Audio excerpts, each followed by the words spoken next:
Welcome friends. याच्या आपण या व्हिडिओमध्ये स्पेसिफिक रिलीफ ॲक्टमधला हा मेजर अमेंडमेंट 2019मध्ये अमेंडमेंट झालेले आहेत.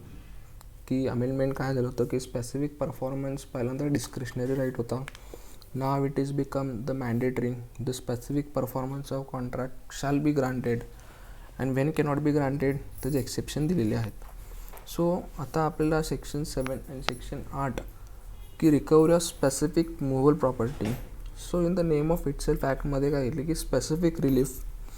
तर आपल्याला स्पेसिफिक रिलीफ पाहिजे की जी आपली वस्तू आहे किंवा आपली जी जागा आहे तीच आपल्याला पाहिजे. आम्हाला त्या बदल्यामध्ये इन अल्टरनेटिव्ह दुसरी कोणतीच रिलीफ नको. ही फर्स्ट टॉप प्रायोरिटी.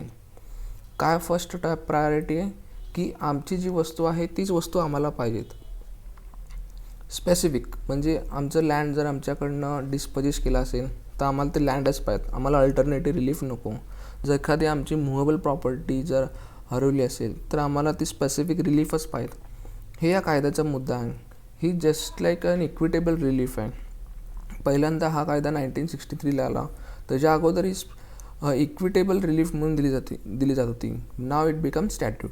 सो आपल्याला हा 2.5 आणि 4 मार्क्सला असा क्वेश्चन येऊ शकतो की recovery of specific movable property. एखादी माझी मूव्हेबल प्रॉपर्टी आहे विच इज इन द डिफेंडंट पोझिशनमध्ये असेल किंवा कोणाच्या पोझिशनमध्ये असेल ती मला पाहिजेत.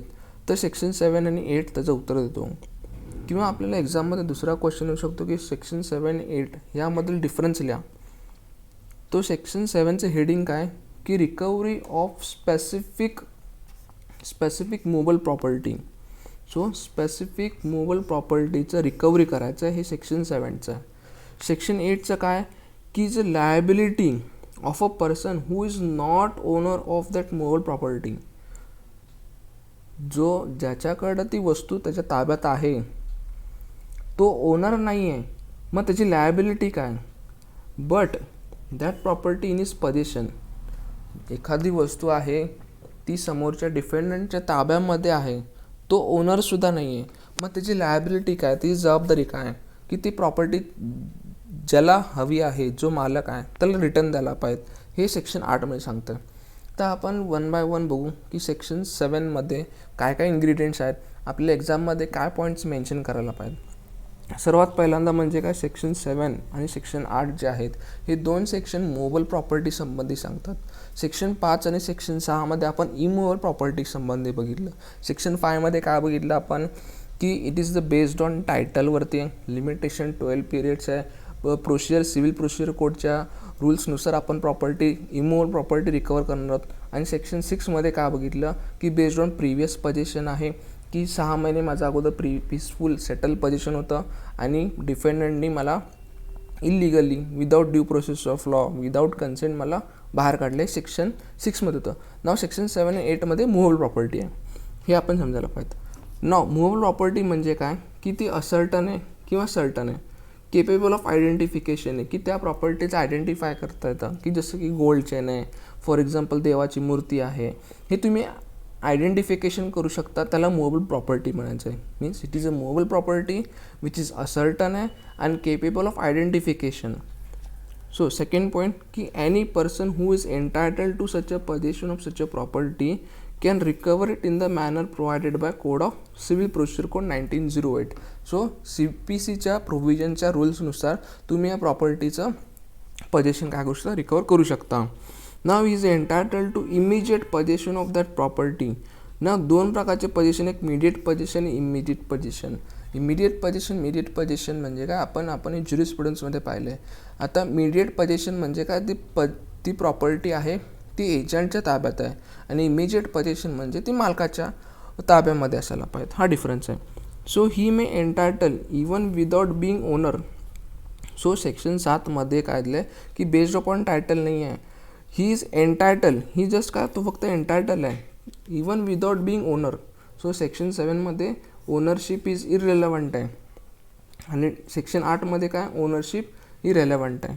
सो हे 3 पॉईंट सेक्शन 7मध्ये दिलेत की जो कोणी पर्सन जो एंटायटल आहे त्या पोझिशनला घेण्यासाठी तो रिकवर करू शकतो CPCच्या रूल्सनुसार. आणि त्याचं कसं एंटायटल आहे इमिजिएट पोझिशन ऑफ दॅट प्रॉपर्टीचं तो एंटायटल आहे. So he may entitle even without being owner, मालकी हक्क साबित न करता फक्त तो एंटायटल कसा आहे हे त्याला साबित करावं लागेल. सो राईट कॉन्फर्ड जे सेक्शन 7 मधलं आहे ते फक्त ओनरच्या संबंधित लिमिटेड नाही आहे. नाव सेक्शन 8मध्ये काय दिलं आहे की सेक्शन 8मध्ये लायबिलिटी ऑफ पर्सन, आपण परत एकदा हेडिंग बघू की सेक्शन 8ची हेडिंग काय की it is liability of person who is not owner of that movable property but in his possession, त्याच्या ताब्यामध्ये आहे पण त्याची लायबिलिटी काय आपण ते डिस्कस करू. Any person who having the possession who is not owner of that property but he is in possession, तो त्याच्या ताब्यामध्ये. So he may be compelled, त्याला कंपेल केलं जाईल की specifically to deliver the such a property who is entitle, इथं based upon title आहे, to its immediate possession.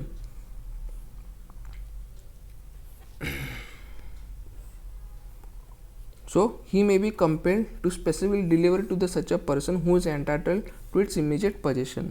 तर 4 केसेसमध्ये ते प्रॉपर्टी त्याला डिलिव्हर केली जाईल. पहिलं म्हणजे जी थिंग क्लेम केलेली आहे विच इज हेल्ड बाय डिफेंडंट किंवा एजंट म्हणून असेल किंवा ट्रस्टी ऑफ द प्लेंटिफ असेल, त्या केसेसमध्ये एजंटला सांगितलं जाईल किंवा ट्रस्टीला सांगितलं जाईल की त्या बेनिफिशरी पर्सनला जो क्लेम करतो त्या थिंगबद्दल त्याला ती प्रॉपर्टी स्पेसिफिकली रिटर्न करायला पाहिजे.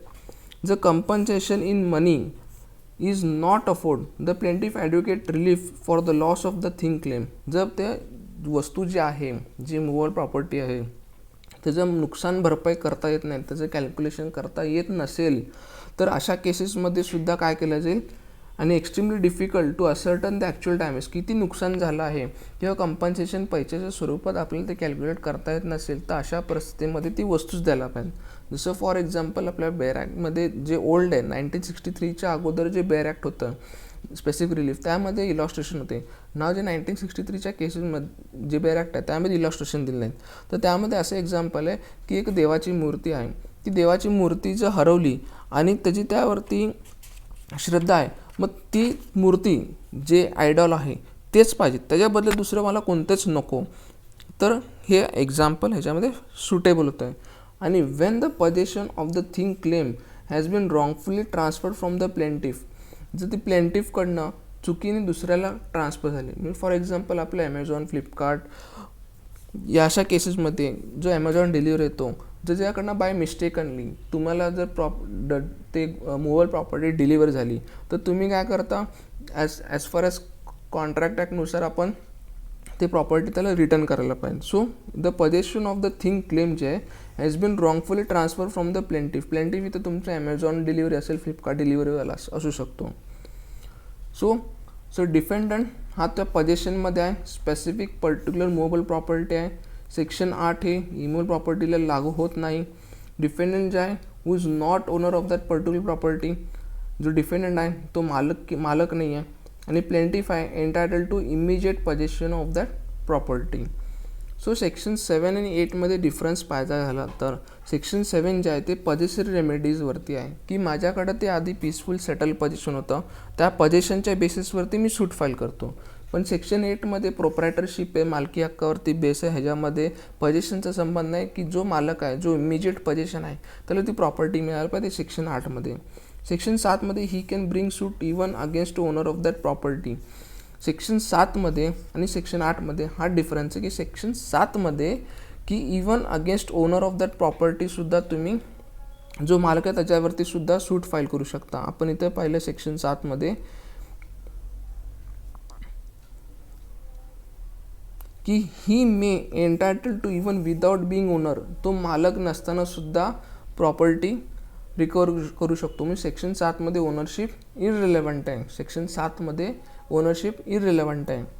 So he can bring a suit even against owner of that property, भलेही तो मालक जरी नसला तरी तो मालकाच्या विरुद्ध सुद्धा सूट दाखल करू शकतो कारण की possessory remedy. So he can bring a suit even against owner of that property, तो मालकाच्या विरुद्ध सूटसुद्धा दाखल करू शकतो. सेक्शन 7 आहे. नाव सेक्शन 8मध्ये सूट कॅनॉट बी ब्रॉट किंवा filed against owner of that property. तुम्ही सेक्शन 8मध्ये मालकाच्या विरुद्ध सूट दाखल करू शकत नाही कारण की बेस्ड ऑन प्रोप्रायटरशिप आहे, कारण की who is entitled to immediate possession, immediate म्हणजे जो मालक आहे. नाव थर्ड पॉईंट की a person can sue or can file suit for return of specific movable property ही एक रेमेडी आहे त्याच्याकडं की मला स्पेसिफिक मूवेबल प्रॉपर्टीज द्या किंवा alternatively it's value of that property. जर तुम्ही मला प्रॉपर्टी देऊ शकत नाही तर त्या बदल्यात इन रिटर्नमध्ये मला त्याची at least value of that property alternative relief आपण क्लेम करू शकतो. म्हणजे आपण प्रेयरमध्ये काय म्हणणार की फर्स्ट प्रेयर की मला स्पेसिफिक मला ती प्रॉपर्टी द्या किंवा alternatively if you cannot use specific that property then मला ॲटलिस्ट त्याची व्हॅल्यू तर द्या, जी मार्केट व्हॅल्यू आहे, जी फेअर मार्केट व्हॅल्यू आहे ती तरी मला द्या. फेअर मार्केट व्हॅल्यू द्यायला पाहिजे. हे सेक्शन 7मध्ये. नाव सेक्शन 8मध्ये काय दिलं आहे की a person must return the specific movable property आणि cannot claim value of that property. मला ती वस्तूच पाहिजेत. कारण की माहीत फॉर एक्झाम्पल आयडॉल आहे, ती देवाची मूर्ती आहे, ते त्याचं कंपन्सेशन कॅनॉट बी ॲड्युकेट आहे. Compensation in meaning cannot be afford आहे, जे पैसे देऊ शकत नाही आपण. आणि ascertain to how much value of damage किती झालं आहे हे सुद्धा आपण असर्टन करू शकत नाही आहे. तर ती मला स्पेसिफिक मूवेबल प्रॉपर्टीज पाहिजेत, मला त्याची व्हॅल्यू नको आहे. तर हे सेक्शन 7 आणि 8 जे आहे ते आपल्याला इंटरव्ह्यूमध्ये विचारलं जाऊ शकतं की आपल्याला एक्झाममध्ये 2.5 मार्क्सला हा डिफरन्स देऊ शकतो. सिम्पल तुम्ही लिहू शकता. सेक्शन 7 हे पजेसिव्ह रेमेडीज आहे, सेक्शन 8 प्रोप्रायटरशिप आहे. सेक्शन 7मध्ये इवन अगेन्स्ट ओनरशिपच्या विरुद्धसुद्धा आपण काय करू शकतो, सूट फाईल करू शकतो. इथं ओनरच्या विरुद्ध सूट फाईल करता येत नाही. थर्ड काय की इथं आम्ही स्पेसिफिक रिटर्न प्रॉपर्टी मागू शकतो आणि अल्टरनेटिव्हली व्हॅल्यूसुद्धा मागू शकतो. सेक्शन 8मध्ये आम्ही फक्त स्पेसिफिक मूवेबल प्रॉपर्टी मागणार, त्याच्याबद्दल आम्ही कोणतीही व्हॅल्यू मागणार नाही. तर हे सेक्शन 7 आणि 8 शॉर्टमध्ये सांगण्याचा प्रयत्न केला आहे. थँक्यू.